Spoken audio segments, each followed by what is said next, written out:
Hey guys, welcome back to our classroom. This is the new classroom. We're gonna try something a little different today. So I've been giving you Monday math challenges, but I think I'm going to start doing theme Thursday. So we talked a lot about theme in class, and we talked about how theme is just kind of the lesson or the message, the moral that the author wants you to learn. So when you're reading a story, a lot of times the author kind of has a big picture or a big message in mind that they're trying to get to you. So it's kind of like watching a movie. You know, you watch a movie and you're finished and you're like, oh, I'm gonna go out and change the world, or I should really be treating other people the way that I want to be treated. So it's just that kind of thing. And I always say it's kind of like something you would hear your parent or a teacher or a guidance counselor say to you, right? Something that would be like a rule at your school or in your classroom.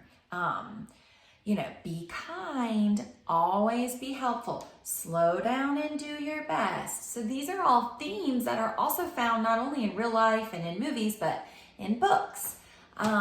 So theme is universal. And what that means is that different themes can be found across curriculum, right? So whatever your theme is in the story that you're reading could be the theme in other stories, in movies as well. So it's not specific just to this story, okay? That would be more like the main idea. So I'm gonna read you just a picture book. I think chapter books are a lot for you to try to sit and listen to at one time.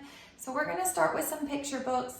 I have ransacked my daughter's bookshelf because she has plenty of books, and chosen just some of my favorites that I feel like they have a good message and they are easier to find the theme in. So I'm going to read you this story today. It's called The Smallest Girl in the Smallest Grade, and it's written by Justin Roberts. It's illustrated by Christian Robinson.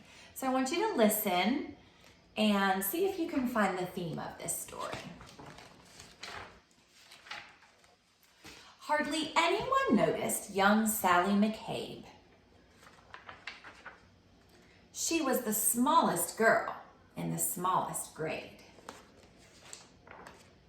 Sure, her name could be heard in the daily roll call, and she marched with her books down the same school hall.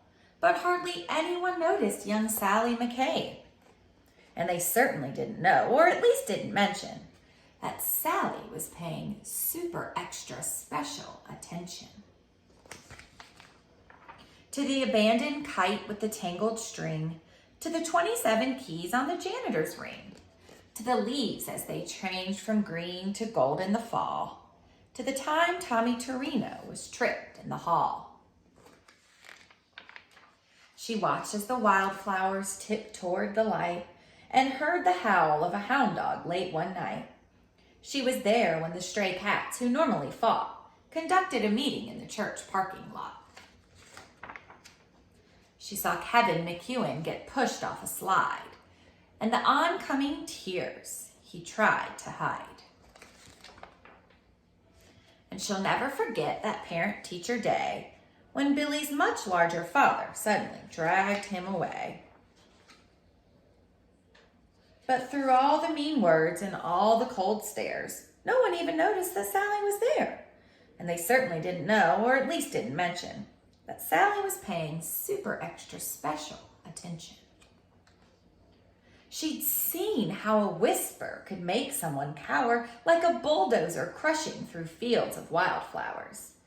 And it kept piling up, this discarded debris, those beautiful kites tangled in trees. So on February 3rd at 11:29, Sally stepped straight out of the lunchroom line. She said, "I'm tired of seeing this terrible stuff. Stop hurting each other. This is enough." Now, a few laughed out loud or didn't care that there was some girl with her hand in the air.